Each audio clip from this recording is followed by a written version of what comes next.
नमस्कार दोस्तों। प्रस्तुत है मुंशी प्रेमचंद द्वारा लिखी गई कहानी दूध का दाम।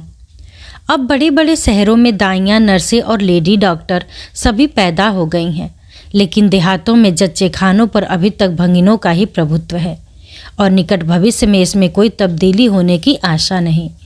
बाबू महेश नाथ अपने गांव के जमींदार थे, शिक्षित थे और जच्चे खानों में सुधार की आवश्यकता को मानते थे, लेकिन इसमें जो बाधाएं थीं उन पर कैसे विजय पाते। कोई नर्स देहात में जाने पर राजी न हुई और बहुत कहने सुनने से राजी भी हुई तो इतनी लंबी चौड़ी फीस मांगी कि बाबू साहब को सिर झुकाकर चले आने के सिवा और कुछ न सूझा।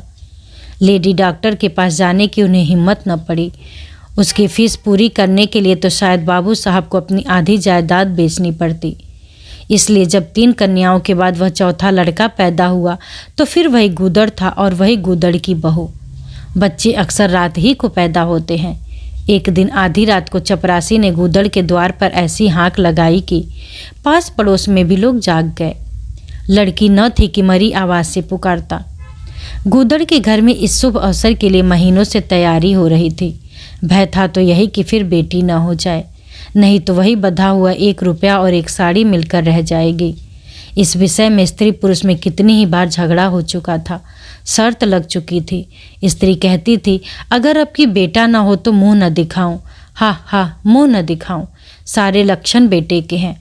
और गूदड़ कहता था, देख लेना बेटी ही होगी और बीज खेत बेटी ही होगी। बेटा निकले तो मूछे मुड़ा लो, हा मूछे मुड़ा लो।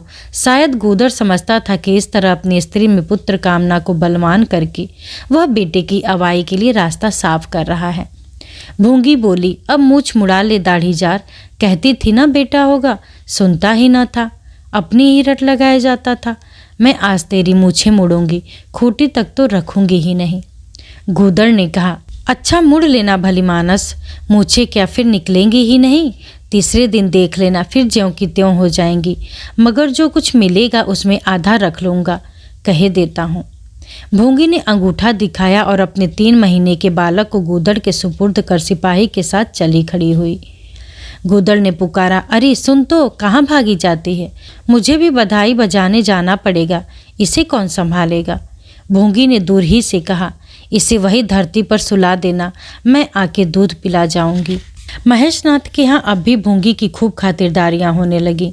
सवेरे हरियरा मिलता, दोपहर को पूरियाँ और हलवा, तीसरे पहर को फिर और रात को फिर, और गूदड़ को भी भरपूर परोसा मिलता था।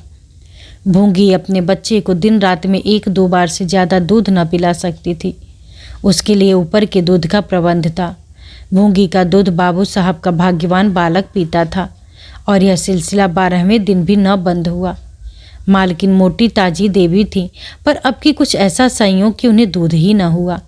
तीनों लड़कियों की बार इतनी इफरात से दूध होता था कि लड़कियों को बदहजमी हो जाती थी। अब की 1 बूंद नहीं। भूंगी दाई भी थी और दूध पिलाई भी। मालकिन कहती, भूंगी हमारे बच्चे को पाल दे, फिर जब तक तू जिए बैठी खाती रहना। 5 बीघे माफ़ी दिलवा दूंगी, नाती पोते तक चैन करेंगे। और भूंगी का लाडला ऊपर का दूध हजम न कर सकने के कारण बार बार उल्टी करता और दिन दिन दुबला होता जाता था। भूंगी कहती, बहू जी मूड़न में चूड़े लूँगी, कह देती हूँ। बहू जी उत्तर देती, हाँ चूड़े लेना भाई, धमकाती क्यों है, चांदी के लेगी या सोने के। वाह बहू जी, चांदी के चूड़े पहन के किसे मुँह दिखाऊंगी और किसकी हंसी होगी। अच्छा सोने के लेना भाई, कह तो दिया। और ब्याह में कंठा लूँगी और चौधरी गूदड़ के लिए हाथों के तोड़े, वह भी लेना, भगवान वह दिन तो दिखाए। घर में मालकिन के बाद भूंगी का राज्य था। महरियाँ, महाराजिन, नौकर चाकर सब उसका रोब मानते थे। यहाँ तक कि खुद बहू जी भी उससे दब जाती थी। एक बार तो उसने महेश नाथ को भी डांटा था, हंसकर टाल गए। बात चली थी भंगियों की। महेश नाथ ने कहा था, दुनिया में और चाहे जो कुछ भी हो जाए, भंगी भंगी ही रहेंगे, इन्हें आदमी बनाना कठिन है। इस पर भूंगी ने कहा था, मालिक भंगी तो बड़ों बड़ों को आदमी बनाते हैं, उन्हें कोई क्या आदमी बनाए। यह गुस्ताखी करके किसी दूसरे अवसर पर भला भूंगी के सिर के बाल बच सकते थे, लेकिन आज बाबू साहब ठठाकर हंसे और बोले, भूंगी बात बड़े पते की कहती है। भूंगी का शासनकाल साल भर से आगे न चल सका। देवताओं ने बालक के भंगिम का दूध पीने पर आपत्ति की। मोटेराम शास्त्री तो प्रायश्चित का प्रस्ताव कर बैठे। दूध तो छुड़ा दिया गया, लेकिन प्रायश्चित की बात हंसी में उड़ गई। महेशनाथ ने फटकार कर कहा, प्रायश्चित की खूब कही शास्त्री जी, कल तक उसी भंगिन का खून पीकर पला, अब उसमें छुत घुस गई। वाह रे आपका धर्म। शास्त्री जी सिखा फटकार कर बोले, यह सत्य है, वह कल तक भंगिन का रक्त पीकर पला, मांस खाकर पला। यह भी सत्य है, लेकिन कल की बात कल थी, आज की बात आज। जगन्नाथपुरी में छूत अछूत सब एक पंगत में खाते हैं, पर यहाँ तो नहीं खा सकते। बीमारी में तो हम भी कपड़े पहने खा लेते हैं, खिचड़ी तक खा लेते हैं बाबूजी, लेकिन अच्छे हो जाने पर तो नियम का पालन करना ही पड़ता है। आप धर्म की बात न्यारी है, तो इसका यह अर्थ है कि धर्म बदलता रहता है, कभी कुछ कभी कुछ।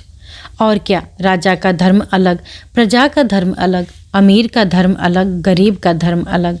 राजे महाराजे जो चाहे खाएं, जिसके साथ चाहे खाएं, जिसके साथ चाहे शादी ब्याह करें, उनके लिए कोई बंधन नहीं। समर्थ पुरुष हैं, बंधन तो मध्य वालों के लिए है।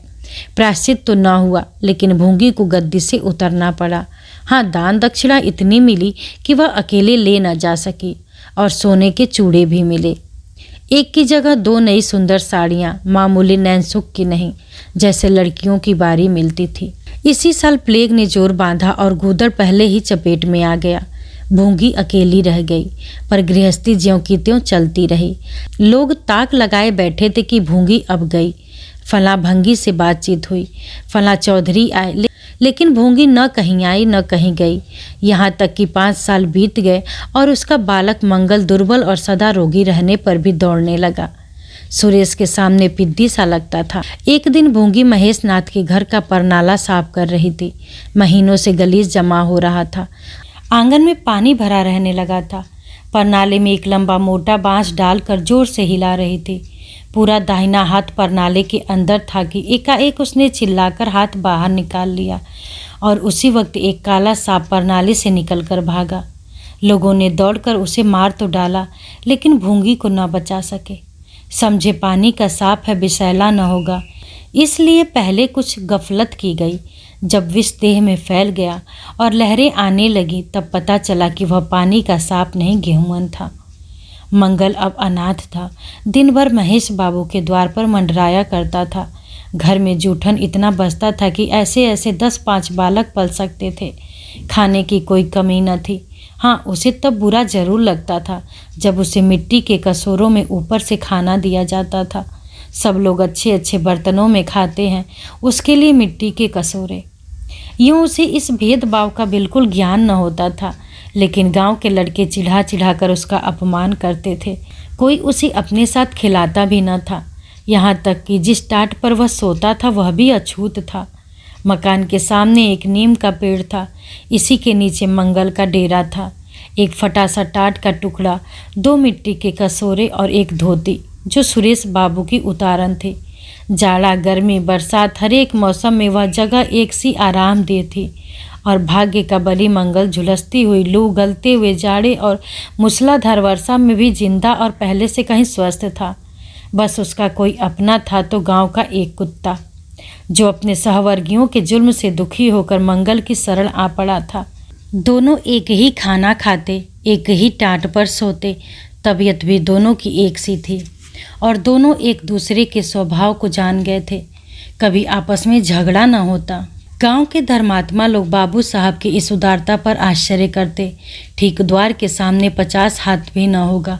मंगल का पड़ा रहना उन्हें 16 आने धर्म विरुद्ध जान पड़ा। छी, यही हाल रहा तो थोड़े ही दिनों में धर्म का अंत ही समझो। भंगी को भी भगवान ने ही रचा है, यह हम भी जानते हैं। उसके साथ हमें किसी तरह का अन्याय न करना चाहिए, यह किसे नहीं मालूम। भगवान का तो नाम ही पतित पावन है, लेकिन समाज की मर्यादा भी कोई वस्तु है। उस द्वार पर जाते हुए संकोच होता है। गांव के मालिक हैं, जाना तो पड़ता ही है, लेकिन बस यही समझ लो कि घृणा होती है। मंगल और टॉमी में गहरी बनती थी। मंगल कहता, देखो भाई टॉमी, जरा और खिसक कर सो, आखिर मैं कहाँ लेटूं, सारा टाट तो तुमने घेर लिया है। टॉमी कूं कूं करता, दुम हिलाता और खिसक जाने के बदले और ऊपर चढ़ आता एवं मंगल का मुंह चाटने लगता। शाम को वह एक बार रोज अपना घर देखने और थोड़ी देर रोने जाता। पहले साल फूस का छप्पर गिर पड़ा, दूसरे साल एक दीवार गिरी और अब केवल आधी आधी दीवारें खड़ी थी जिनका ऊपरी भाग नोकदार हो गया था। यही उसे स्नेह की संपत्ति मिलती थी। वही स्मृति, वही आकर्षण, वही प्यार उसे एक बार उस उजड़ में खींच ले जाता था और टॉमी सदैव उसके साथ होता था। मंगल नोकदार दीवार पर बैठ जाता और जीवन के बीते और आने वाले स्वप्न देखने लगता और टॉमी बार बार उछलकर उसकी गोद में बैठने की असफल चेष्टा करता। एक दिन कई लड़के खेल रहे थे। मंगल भी पहुंचकर दूर खड़ा हो गया। या तो सुरेश को उस पर दया आई या खेलने वालों की जोड़ी पूरी न पड़ती थी, कह नहीं सकते। जो कुछ भी हो, उसने तजवीज़ की कि आज मंगल को भी खेल में शरीक कर लिया जाए। यहाँ कौन देखने आता है? क्यों रे, मंगल खेलेगा? मंगल बोला, ना भैया, कहीं मालिक देख ले तो मेरी चमड़ी उधेड़ दी जाए। तुम्हें क्या, तुम तो अलग हो जाओगे। सुरेश ने कहा, तो यहाँ कौन आता है देखने बे? चल हम लोग सवार सवार खेलेंगे। तू घोड़ा बनेगा, हम लोग तेरे ऊपर सवारी करके तुझे दौड़ाएंगे। मंगल ने शंका की, मैं बराबर घोड़ा ही रहूँगा कि सवारी भी करूँगा? यह बता दो। यह प्रश्न टेढ़ा था, किसी ने इस पर विचार न किया था। सुरेश ने एक क्षण विचार करके कहा, तुझे कौन अपनी पीठ पर बैठाएगा? सोच, आखिर तू भंगी है कि नहीं? मंगल भी कड़ा हो गया, बोला, मैं कब कहता हूँ कि मैं भंगी नहीं हूँ, लेकिन तुम्हें मेरी ही माँ ने अपना दूध पिलाकर पाला है। जब तक मुझे भी सवारी करने को न मिलेगी मैं घोड़ा न बनूंगा। तुम लोग बड़े चढ़ हो, आप तो मज़े से सवारी करोगे और मैं घोड़ा ही बना रहूं। सुरेश ने डांट कर कहा, तुझे घोड़ा बनना पड़ेगा, और मंगल को पकड़ने दौड़ा। मंगल भागा, सुरेश ने दौड़ाया। मंगल ने कदम और तेज किया, सुरेश ने भी जोर लगाया, मगर वह बहुत खा खा कर थुलथुल हो गया था और दौड़ने में उसकी सांस फूलने लगती थी। आखिरकार उसने रुक कर कहा, आकर घोड़ा बनो मंगल, नहीं तो कभी पा जाऊंगा तो बुरी तरह पीटूंगा। तुम्हें भी घोड़ा बनना पड़ेगा। अच्छा, हम भी बन जाएंगे। तुम पीछे से निकल जाओगे। पहले तुम घोड़ा बन जाओ, मैं सवारी कर लो, फिर मैं बनूंगा। सुरेश ने सचमुच चकमा देना चाहा था। मंगल का यह मुतालबा सुनकर साथियों से बोला, देखते हो इसकी बदमाशी, भंगी है ना। तीनों ने मंगल को घेर लिया और उसे जबरदस्ती घोड़ा बना दिया। सुरेश ने चटपट उसकी पीठ पर आसन जमा लिया और टिक टिक करके बोला, चल घोड़े चल। मंगल कुछ देर तक तो चला, लेकिन उस बोझ से उसकी कमर टूटी जाती थी। उसने धीरे से पीठ सिकोड़ी और सुरेश की रान के नीचे से सरक गया। सुरेश महोदय लद से गिर पड़े और भोंपू बजाने लगे। माँ ने सुना, सुरेश कहीं रो रहा है। सुरेश कहीं रोए तो उसके तेज कानों में जरूर भनक पड़ जाती थी और उसका रोना भी बिल्कुल निराला होता था, जैसे छोटी लाइन के इंजन की आवाज़। महरी सी बोली, देख तो सुरेश कहीं रो रहा है, पूछ तो किसने मारा है। इतने में सुरेश खुद आंखें मलता हुआ आया। उसे जब रोने का अवसर मिलता था तो माँ के पास फरियाद लेकर जरूर आता था। माँ मिठाई या मेवे देकर आंसू पोंछ देती थी। आप थे तो 8 साल के, मगर थे बिल्कुल गाँव दी। हद से ज़्यादा प्यार ने उसकी बुद्धि के साथ वही किया था जो हद से ज़्यादा भोजन ने उसकी देह के साथ। माँ ने पूछा, क्यों रोता है सुरेश, किसने मारा? सुरेश ने रो कर कहा, मंगल ने छू दिया। माँ को विश्वास न आया। मंगल इतना निरीह था कि उससे किसी तरह की शरारत की शंका न होती थी, लेकिन जब सुरेश कसमें खाने लगा तो विश्वास करना लाजिम हो गया। मंगल को बुलाकर डांटा, क्यों रे मंगल, अब तुझे बदमाशी सूझने लगी? मैंने तुझसे कहा था सुरेश को कभी मत छूना, याद है कि नहीं? बोल। मंगल ने दबी आवाज़ में कहा, याद क्यों नहीं है? तो फिर तूने उसे क्यों छुआ? मैंने नहीं छुआ। तूने नहीं छुआ तो वह रोता क्यों था? गिर पड़े इससे रोने लगे।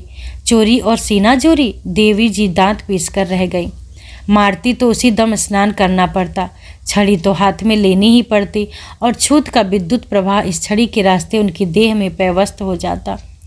इसलिए जहाँ तक गालियाँ दे सकी दी और हुक्म दिया कि अभी अभी यहाँ से निकल जा। फिर से इस द्वार पर तेरी सूरत नजर आई तो खून ही पी जाऊंगी। मुफ्त की रोटियां खा खा कर शरारत सूझती है आदि। मंगल में गैरत तो क्या थी, हाँ डर था। चुपके से अपने सकोरे उठाए, टाट का टुकड़ा बगल में दबाया, धोती कंधे पर रखी और रोता हुआ वहाँ से चल पड़ा। अब वह यहाँ कभी न आएगा। यही तो होगा कि भूखों मर जाएगा। क्या हर्ज है, इस तरह जीने से फ़ायदा ही क्या। गांव में उसके लिए और कहाँ ठिकाना था। भंगी को कौन पनाह देता। उसी खंडहर की ओर चला जहाँ भले दिनों की स्मृतियाँ उसके आंसू पोंछ सकती थी, और खूब फूट फूट कर रोया। उसी छरटामी भी उसे ढूंढता हुआ पहुंचा और दोनों फिर अपनी व्यथा भूल गए। लेकिन ज्यों-ज्यों दिन का प्रकाश क्षीण हो जाता था, मंगल की ग्लानि भी क्षीण होती जाती थी। बचपन को बेचैन करने वाली भूख देह का रक्त पी पी कर और भी बलवान होती जाती थी। आंखें बार बार सकोरों की ओर उठ जाती। वहाँ अब तक सुरेश की जूठी मिठाइयाँ मिल गई होती, यहाँ क्या धूल फाके। उसने टामी से सलाह की, खाओगे क्या टामी, मैं तो भूखा लेटा रहूँगा। टामी ने कू कू करके शायद कहा, इस तरह का अपमान तो जिंदगी भर सहना है। यूँ हिम्मत हारोगे तो कैसे काम चलेगा। मुझे देखो ना, कभी किसी ने डंडा मारा, चिल्ला उठा, फिर जरा देर बाद दुम हिलाता हुआ उसके पास जा पहुँचा। हम तुम दोनों इसीलिए बने हैं भाई। मंगल ने कहा, तो तुम जाओ, जो कुछ मिले खा लो, मेरी परवाह न करो। टॉमी ने अपनी स्वान भाषा में कहा, अकेला नहीं जाता, तुम्हें साथ लेकर चलूँगा। मैं नहीं जाता तो मैं भी नहीं जाता।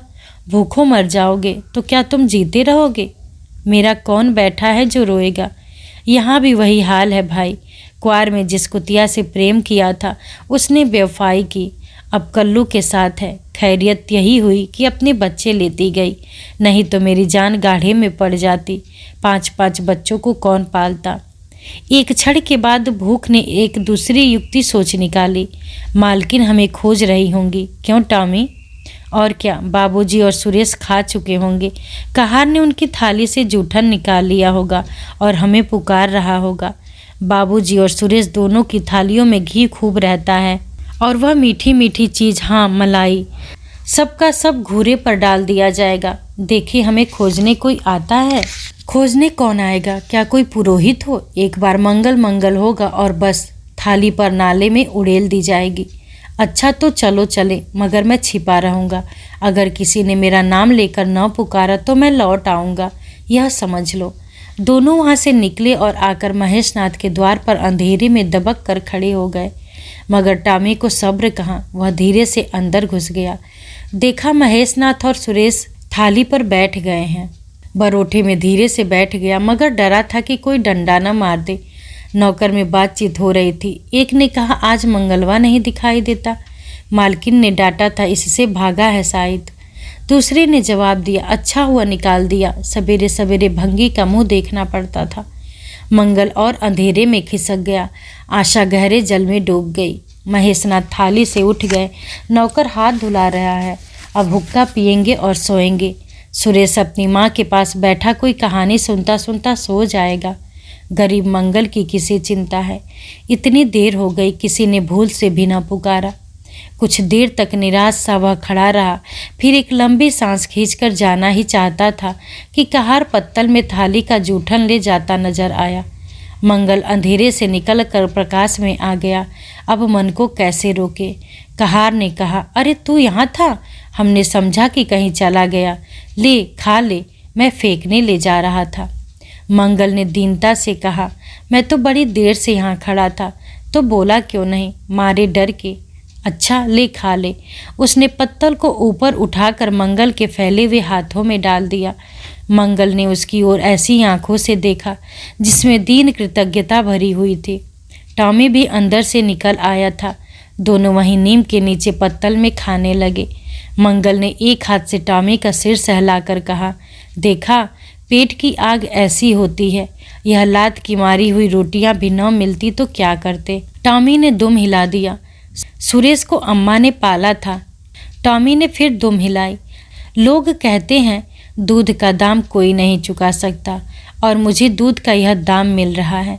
टॉमी ने फिर दुम हिलाई।